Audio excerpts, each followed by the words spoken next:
Alhamdulillah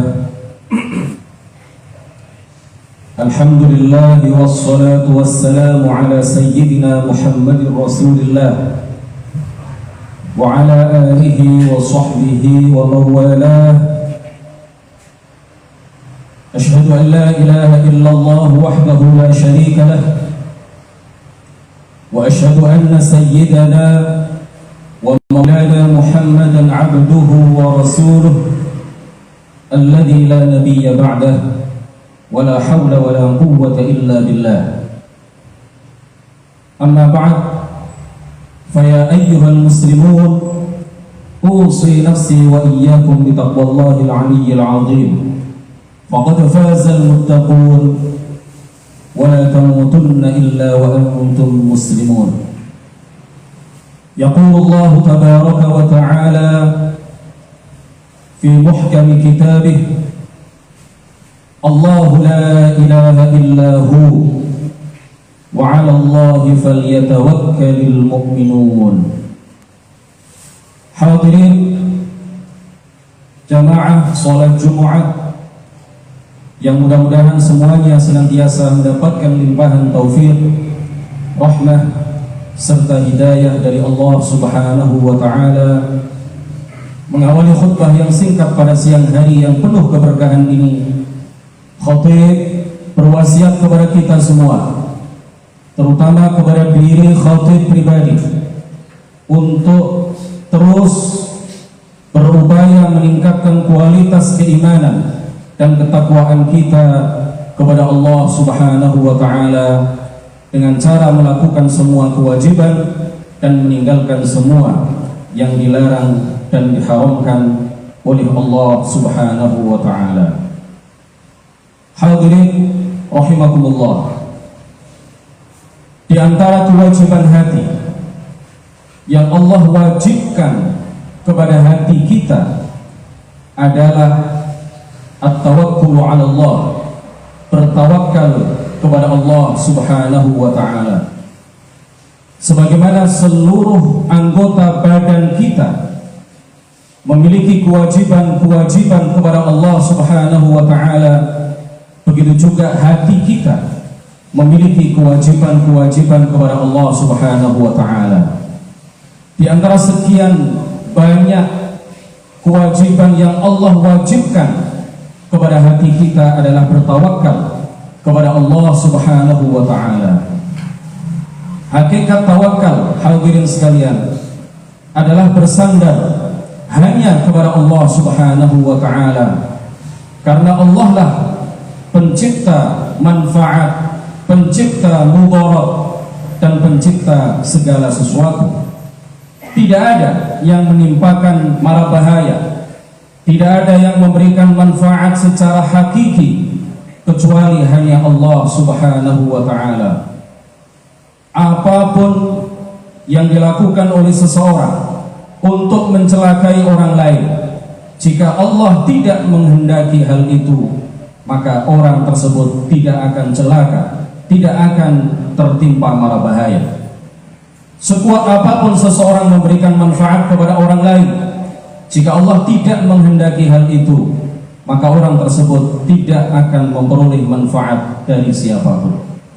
Hadirin sekalian, tawakal artinya adalah percaya sepenuhnya kepada Allah Subhanahu wa ta'ala. Seseorang yang sudah meyakini, seseorang yang sudah tertanam kuat, tertancap kuat di dalam hatinya mengenai tawakal ini, maka dia tidak akan mengandalkan secara hakiki di dalam segala urusannya, kecuali dia mengandalkan Allah Subhanahu wa ta'ala. Oleh karena itulah Al-Imam Al-Junaid Al-Baghdadi menegaskan, beliau adalah Sayyidul Ta'ifatis Sufiyah, beliau adalah pimpinan para ulama sufi sepanjang masa. Beliau mengatakan at-tawakkul huwa tarkul i'timadil haqiqi ala ghairillah.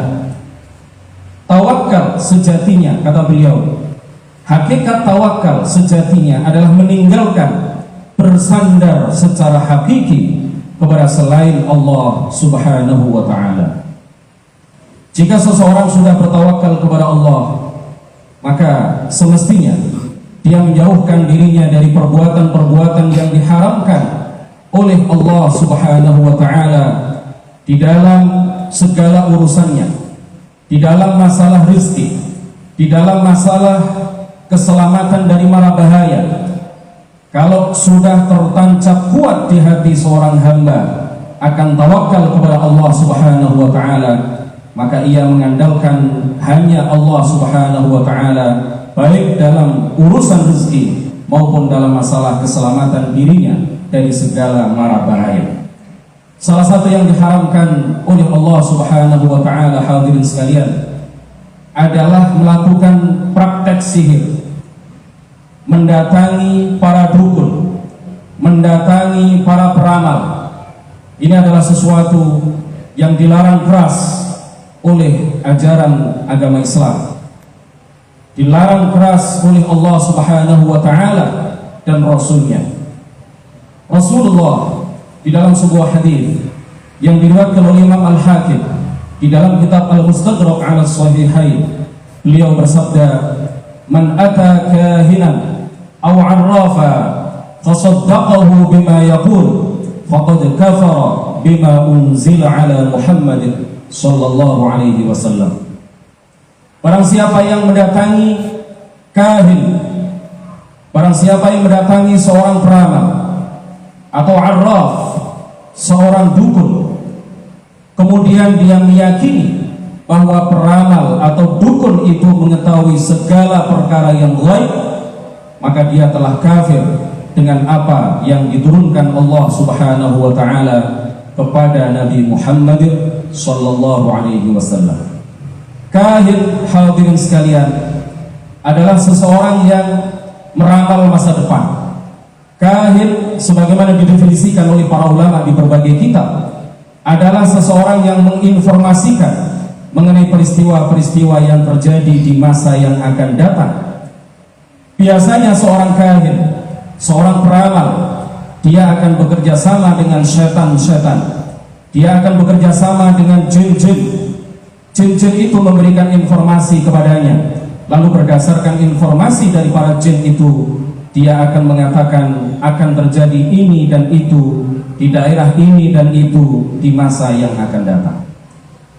Sedangkan arraf adalah seseorang yang memberitahukan mengenai sesuatu, mengenai kejadian, mengenai peristiwa yang telah berlalu di masa yang lalu. Kalau kahin memberitahukan kejadian-kejadian di masa yang akan datang, sedangkan arraf adalah seseorang yang memberitahukan mengenai kejadian di masa yang telah berlalu, seperti pencurian dan lain sebagainya. Orang yang mendatangi arraf, kemudian dia bertanya, setelah dia kecurian, sebagian dari hartanya dicuri oleh seseorang, kemudian dia ingin mengetahui siapa yang mencuri sebagian hartanya. Arraf akan menjawab berdasarkan informasi juga dari para jin, dari para setan, yang mencuri hartamu, yang memasuki rumahmu, kemudian mengambil sebagian hartamu adalah si fulan dan si fulan. Hadirin sekalian, para ulama mengatakan barang siapa yang percaya sepenuhnya kepada kahin dan arraf, kepada seorang peramal dan seorang dukun, dan dia meyakini bahwa peramal dan dukun itu mengetahui seluruh perkara gaib, seluruh apa yang diketahui oleh Allah Subhanahu wa taala, maka dia telah kafir kepada Allah dan kepada Rasulnya. Sedangkan seseorang yang menduga, seseorang yang menyangka bahwa apa yang dikatakan oleh peramal atau dukun itu bisa saja benar, bisa saja salah, dia meyakini bahwa dukun atau peramal itu menyampaikan sesuatu yang mungkin saja dusta, mungkin saja sesuai dengan kenyataan.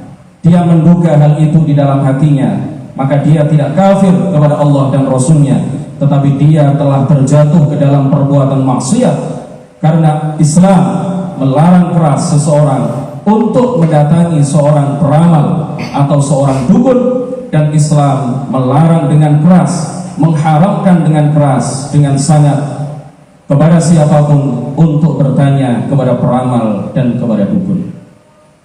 Hadirin rahimakumullah, para ulama tafsir menjelaskan kepada kita di berbagai kitab tafsir bahwa para jin seringkali mencuri dengar pembicaraan yang dilakukan oleh para malaikat yang ditugaskan oleh Allah Subhanahu wa taala untuk menurunkan air hujan. Ketika para malaikat itu berada di atas awan, satu sama lain sedang berbincang mengenai peristiwa-peristiwa yang akan terjadi di masa yang akan datang, mengenai lahirnya seorang bayi, mengenai kematian seseorang, mengenai dipecatnya seseorang dari jabatan tertentu, mengenai diangkatnya seseorang untuk dipromosikan, untuk menduduki jabatan tertentu, dan hal-hal lain yang Allah beritahukan kepada mereka. Maka syaitan dan para jin mencuri dengar dari bawah awan. Karena yang dilakukan oleh para jin adalah mencuri dengar, bukan mendengar dengan seksama. Maka apa yang ia dengar banyak salahnya ketimbang benarnya. Berita-berita yang belum tentu benar yang dicuri dengar oleh para jin dari para malaikat tersebut kemudian diberitahukan, dibawa ke bumi, kemudian diberitahukan, diinformasikan kepada para dukun, kepada para peramal yang bekerja sama dengan mereka. Hadirin sekalian, wajib kita yakini bahwa tidak ada yang mengetahui perkara gaib, tidak ada yang mengetahui seluruh perkara gaib kecuali hanya Allah Subhanahu wa taala. Hanya Allah lah yang mengetahui segala sesuatu. Tidak ada selain Allah Subhanahu wa taala yang mengetahui segala sesuatu, yang mengetahui seluruh perkara gaib. Para nabi, para rasul, para malaikat dan juga para wali hanya diberitahukan oleh Allah Subhanahu wa taala mengenai sebagian perkara gaib, mengenai sebagian kejadian yang akan terjadi di masa yang akan datang. Allah Subhanahu wa taala menegaskan, "Qul la ya'lamu man fis samawati wal ardil ghaiba illallah." Katakanlah wahai Muhammad, tidak ada seorang pun baik di langit maupun di bumi yang mengetahui perkara gaib secara keseluruhan kecuali hanya Allah Subhanahu wa taala. Hadirin rahimakumullah, kita juga wajib mewaspadai orang-orang yang mengaku-ngaku bisa menghadirkan para malaikat atau bisa menghadirkan roh orang yang telah meninggal dunia, padahal yang didatangkan sejatinya adalah para syaitan dan para jin. Orang yang bertakwa yang telah meninggal dunia, dia tidak akan mau untuk keluar dari alam barzakh, walaupun seandainya ditawarkan kepadanya seluruh harta, seluruh isi dunia ini ditawarkan kepadanya, maka dia karena sudah mendapatkan berbagai kenikmatan yang luar biasa di alam barzakh, dia tidak akan mau untuk kembali ke dunia. Sedangkan roh orang yang kafir, maka dia di bawah kekuasaan malaikat-malaikat penyiksa. Para dukun, para peramal, para penyihir tidak akan dapat menarik dan merebut roh orang yang telah meninggal dunia dalam keadaan kafir dari tangan malaikat-malaikat penyiksa. Hadirin sekalian, jika ada seseorang yang menekuni dunia sihir, atau dia adalah seorang peramal, atau dia adalah seorang dukun, kemudian mengatakan bahwa aku dibantu oleh para malaikat, atau dia mengatakan bahwa roh orang yang meninggal si A, si B, si fulan, para wali itu bisa aku hadirkan ke tempatku ini, maka sesungguhnya dia telah berdusta, sesungguhnya dia telah berbohong. Hadirin, waspadailah orang-orang yang semacam ini, karena mereka tidak ada yang membantunya, tidak ada yang membantu mereka kecuali syaitan-syaitan yang kafir, jin-jin yang kafir. Adapun apabila seseorang, hadirin sekalian, mengulang-ulang bacaan ayat tertentu dengan jumlah tertentu dengan maksud yang baik, maka hal ini tidaklah menyalahi syariat. Apabila kita datang kepada seorang kiai, kemudian kita minta tolong kepada beliau, lalu beliau membacakan ayat tertentu dengan jumlah tertentu, dengan niat yang baik, dengan tujuan yang baik, maka orang yang seperti ini tidak menyalahi syariat. Bisa jadi dengan sebab barokah bacaan ayat Al-Quran yang beliau baca, maka malaikatur rahmah akan mendatangi beliau. Malaikatur rahmah adalah malaikat-malaikat yang membawa rahmat, yang membawa kasih sayang dari Allah Subhanahu wa ta'ala. Sedangkan apabila seseorang bertujuan tidak baik, bertujuan komersial, bertujuan duniawi, walaupun dia membaca ayat Al-Quran, maka dia tidak akan didatangi oleh malaikatur rahmah. Hadirin sekalian, mengakhiri khutbah yang singkat ini, marilah kita mendekat kepada para ulama yang sejati. Marilah kita menimba ilmu dari mereka.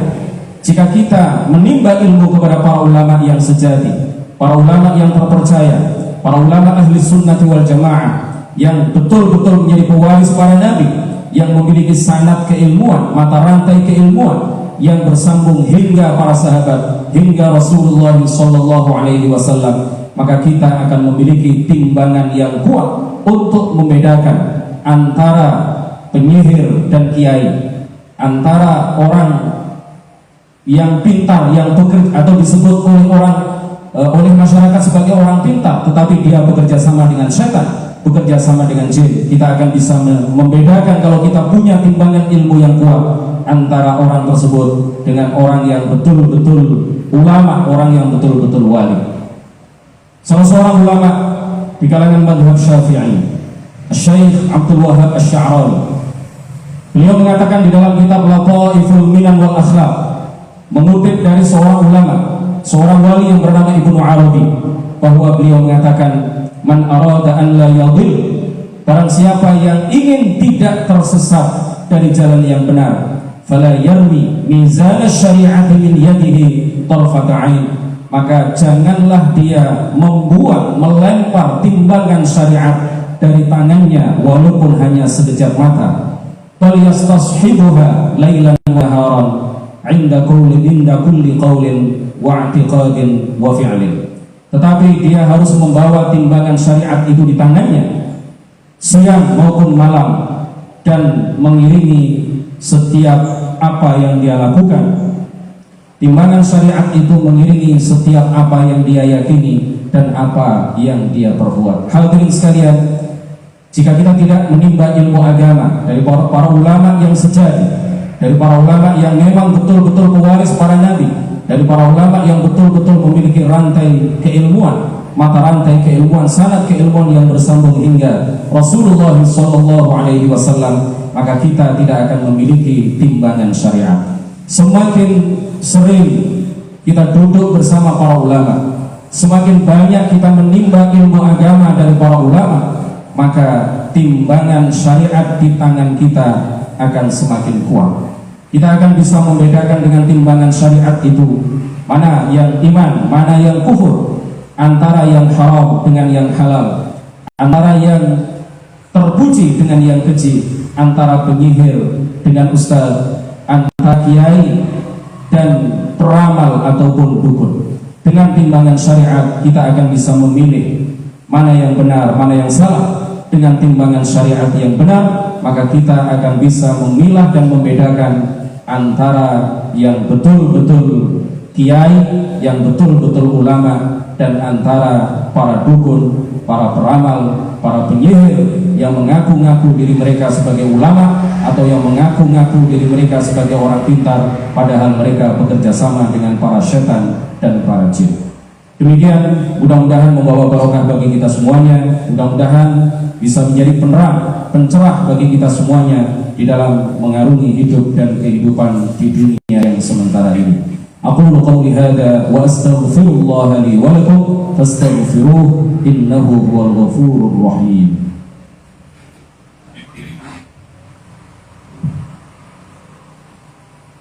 Allahumma shalli wa sallim ala sayyidina Muhammadin wa ala sayyidina Muhammad.